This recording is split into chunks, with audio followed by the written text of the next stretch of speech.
ओम श्री गणेशाय नमः। करवा चौथ पूजन विधि व्रत कथा। करवा चौथ व्रत कथा। इस दिन व्रत करके पटरे पर जल का लोटा रखना चाहिए। फिर बायना काटने के लिए खांड या मिट्टी का करवा लेना चाहिए। उसमें गेहूं भर दें और ढक्कन में चीनी भर दें। उस पर रुपया रख दें। रोली चावल गुड़ आदि से गणेश जी का पूजन करें और इससे पहले करवे पर रोली से सतिया काट कर 13 बिंदी लगाएं। 13 गेहूं के दाने हाथ में लेकर कथा सुने। कहानी सुनने के बाद करवे पर हाथ फेरकर अपनी सास के पैरों में पड़कर वो करवा सास को दे दें। इसके बाद 13 दाने गेहूं के और पानी का लोटा रख दें अलग। और रात्रि को जब चंद्रमा निकल आए तो चंद्रमा को अर्घ्य देकर फिर कुछ खाएं पिए। यदि बहन या पुत्री कहीं दूर हो तो करवा गेहूं चीनी सहित तो और कुछ पैसे उसमें रख करके बाद में भी पहुंचा सकते हैं। तो चलिए कथा श्रवण करते हैं। ये कथा भगवान श्री कृष्ण ने द्रौपदी को सुनाई थी। वही कथा हम सभी श्रवण करेंगे।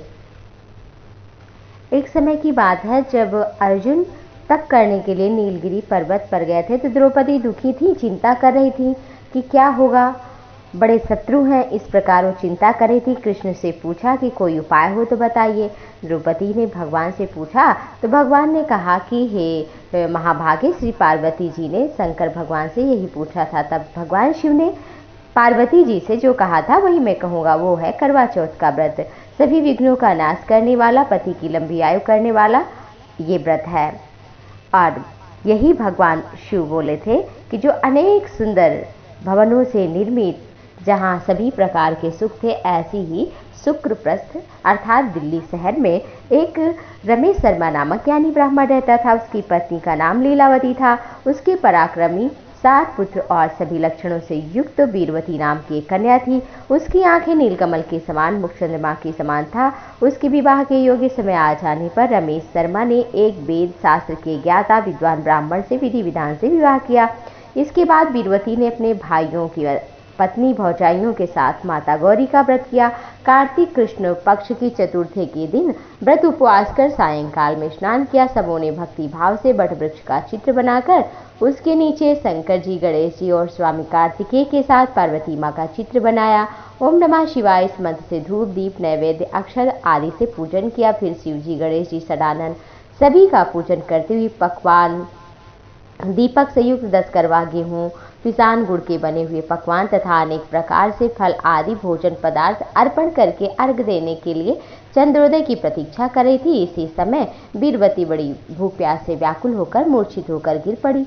तब उसके भाई बांधव सभी रुदन करने लगे। वीरवती को फिर पंखा करके और उसे ढांढस बजाने लगे कि चंद्रमा उदय होने वाला। एक भाई बड़ा चिंतित हो गया और बट वृक्ष पर चढ़ गया। बहन के प्रेम से दुखी होकर उसके भाई ने जलती हुई लुहारी लेकर चंद्रमा के उदय होने का बहाना करा। उसे चंद्रमा का उदय दुख का त्याग करके विधि विधान से अर्घ देकर भोजन कर लिया बहन ने। इस प्रकार व्रत तो दूषित हो गया, उसका पति फिर मर गया। वीरवती बड़ी ही दुखी हुई और फिर वो शिव जी का पूजन करने लगी। इस प्रकार वो 1 वर्ष तक निराहार व्रत करती। वर्ष के समाप्त होने पर करवा चौथ का व्रत उसकी भौजाइयों ने किया, वीरवती ने भी किया। जब उसी दिन देव कन्याओं के साथ में इंद्राणी वहाँ करवा चौथ का व्रत करने के लिए स्वर्गलोक से आई हुई थी तो वीरवती के पास चली गई। तब वीरवती ने इंद्राणी से सब बातें पूछी। वीरवती ने कहा कि जब मैं करवा चौथ का व्रत करके फिर अपने घर आई तो मेरा पति मरा हुआ था। मैं नहीं जानती किस पाप के कारण। हे महेश्वरी, आप हमारे भाग्य से अब यहाँ आ ही गई हैं तो हमारे पति को जीवित होने का उपाय बता दीजिए। इंद्राणी ने कहा, हे शुभे, गत वर्ष जो तुमने व्रत किया था और बिना चंद्रमा के उदय हुए ही तुमने अर्घ दे दिया था, इसी से व्रत दूषित हो गया और तुम्हारा पति मर गया। अब तुम करवा चौथ का व्रत करो, इससे तुम्हारे पति को मैं जीवित कर दूंगी। भगवान श्री कृष्ण बोले, हे द्रौपदी। इंद्राणी के वचन को सुनकर वीरवती ने विधान पूर्वक इस व्रत को किया। इस प्रकार उसके करवा चौथ का व्रत करने से इंद्राणी ने प्रसन्न होकर जल के द्वारा अभिषिंचित कर उसके पति को फिर आमंत्रित करके जीवित कर दिया। देवता के समान सुंदर हो गया और वीरवती अपने पति के साथ फिर आनंद से रहने लगी। इस व्रत के प्रभाव से उसका पति भी जीवित हुआ, पुनः प्राप्त हुआ। धन धान्य पुत्र पौत्र और आयु को प्राप्त किया, सभी प्रकार के सुख को प्राप्त किया। इसलिए तुम भी इस व्रत को करो। सूत जी कहने लगे कि ऋषियों इस प्रकार श्री कृष्ण के वचन को सुनकर द्रौपदी ने करवा चौथ के व्रत को किया, जिसके प्रभाव से संग्राम में कौरवों को जीतकर अतुलनीय राज्य भी मिला उन्हें और सब दुख भी चला गया। दूसरी कथा इस प्रकार है। एक साहूकार के 7 बेटे और एक बेटी थी। सेठानी के सहित उसकी बहुओं और बेटियों ने करवा चौथ का व्रत कर रखा था। रात्रि को साहूकार के लड़के भोजन करने लगे तो उन्होंने अपनी बहन को भोजन के लिए कहा। बहन ने कहा, भैया अभी चांद कहाँ निकला है, चांद निकल आए, अर्घ दे दूं तब भोजन करूं। बहन की बात सुनकर भाइयों ने कहा कि नगर से बाहर जाकर अग्नि जला दी और छलनी में दिखाते हुए कहा, चांद निकल आया है, अर्घ देकर भोजन कर लीजिए। ये सुनकर फिर उसने भोजन कर लिया और फिर उसे कुछ ध्यान ही ना रहा। इस तरह से व्रत भंग हो गया। गणेश जी नाराज हो गए। उसका पति बहुत बीमार हो गया। घर में जो था सब बीमारी में लग गया। जब उसे अपने किए हुए दोष का पता चला तो बड़ा पश्चाताप हुआ। गणेश जी की प्रार्थना करते हुए कहा कि हे गणेश भगवान, यदि मेरा पति जीवित हुआ तो फिर मैं आपकी व्रत श्रद्धा भक्ति भाव से करूंगी। इस प्रकार उसके व्रत श्रद्धा भक्ति भाव को देखकर भगवान गणपति उस पर प्रसन्न हो गए और उसने व्रत किया। पति को जीवन दान मिला, आरोग्य मिला, धन संपत्ति मिली। इस कथा को जो भी छल कपट करके श्रद्धा भक्ति भाव से सुनता है, करवा चौथ के दिन पूजन करता है, उसकी सभी प्रकार के क्लेशों से मुक्ति होती है। करवा चौथ की तीसरी कथा इस प्रकार है। प्राचीन काल में करवा नाम की स्त्री अपने पति के साथ में गांव में रहती थी। नदी का किनारा था। उसका पति एक दिन स्नान करने गया और देवयोग से वहां नदी में उसके पति के पैर को मगरमच्छ ने पकड़ा। तब वो आदमी करवा करवा करके अपनी पत्नी को बुलाने लगा। पति की आवाज़ सुनकर वो गई और देखा तो पैर को पकड़ लिया था मगरमच्छ ने। तो अपने सतीत्व के बल पर कच्चे सूत के धागे से मगरमच्छ को बांध दिया और अपने पतिव्रत धर्म के प्रभाव से यमलोक में पहुंच गई। बोली, भगवान मेरे पति को मगर ने पकड़ लिया, इस अपराध में आप अपने बल से मगर को नरक में डाल दो। करवा की ये बात सुनकर यमराज बोले कि मगर की आयु तो शेष है, मैं भी उसको कैसे मार सकता हूँ। यमराज की बात सुनकर, नहीं, अगर आप ऐसा करेंगे तो मैं आपको श्राप दे दूंगी। करवा की बात सुनकर यमराज भयभीत हो गए और उसके साथ गए। उसके पति को दीर्घायु बना दिया और मगरमच्छ को नरक में डाल दिया। तब से करवा चौथ मनाया जाने लगा। उस नारी का नाम था करवा। वो सती नारी थी और जैसे सती नारी अपने पति की रक्षा करती हैं, ऐसे उनके बल के प्रभाव से सभी नारियों के पतियों की रक्षा होती है। चौथी कथा इस प्रकार है। प्राचीन काल की बात है। एक परिवार में 7 बहुएं थी। सभी तो अमीर घर की थी, लेकिन छोटी बहू जो थी उसके घर में कोई था नहीं। वो काम तो बहुत करती थी, परंतु उसे घर में प्यार सम्मान कुछ नहीं मिलता था। परेशान अलग किया जाता था। सबके घर से त्योहारों पर कुछ ना कुछ आता था, उसके घर से कुछ नहीं आता था। उसे सब ताने ही देते थे। एक बार की बात है, जब कुछ नहीं आया त्योहार पर तो लोग उसे खरी खोटी करके सुनाने लगे। वो निकल पड़ी, जंगल में जाकर रोने लगी। एक नाग बिल में रहता था। वो रोना सुनकर बाहर निकल कर आया। पूछने लगा, क्यों रो रही हो?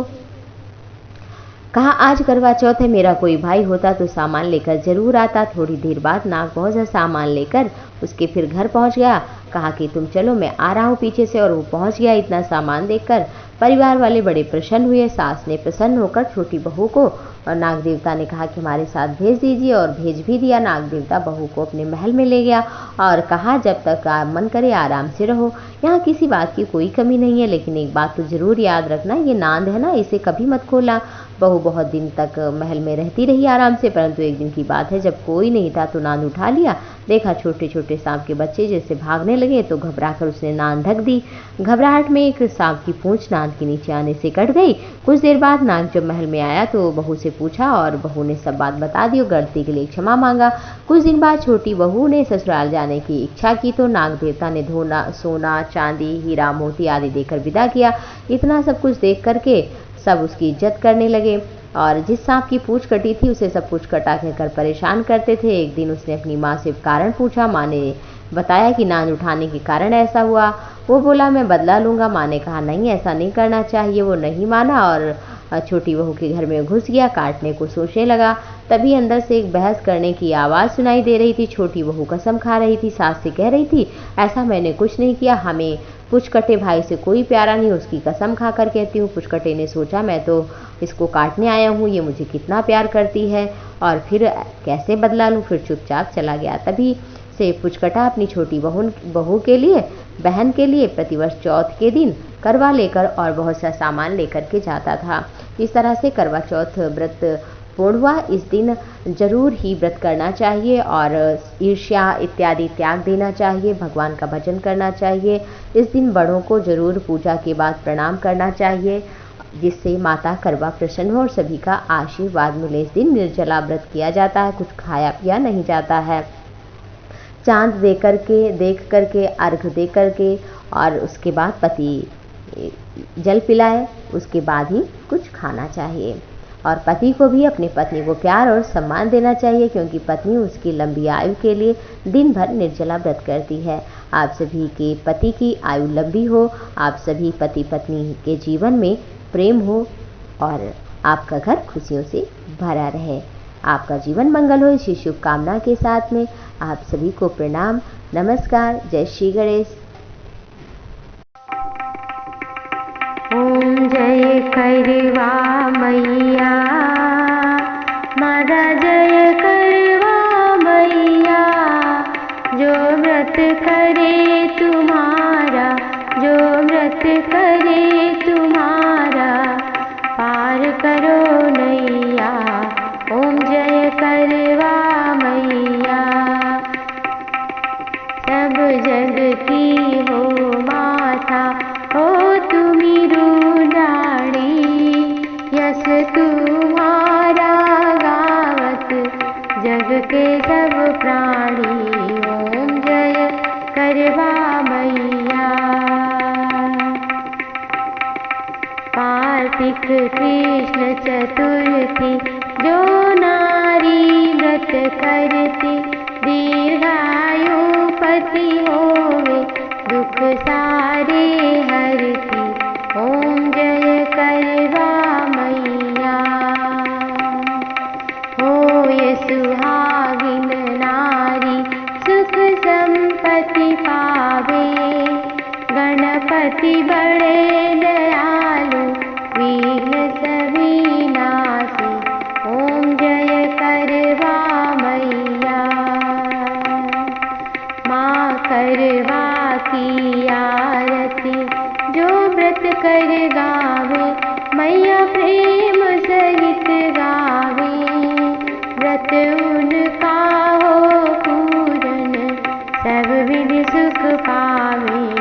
ओम जय करवा मैया, माता जय कर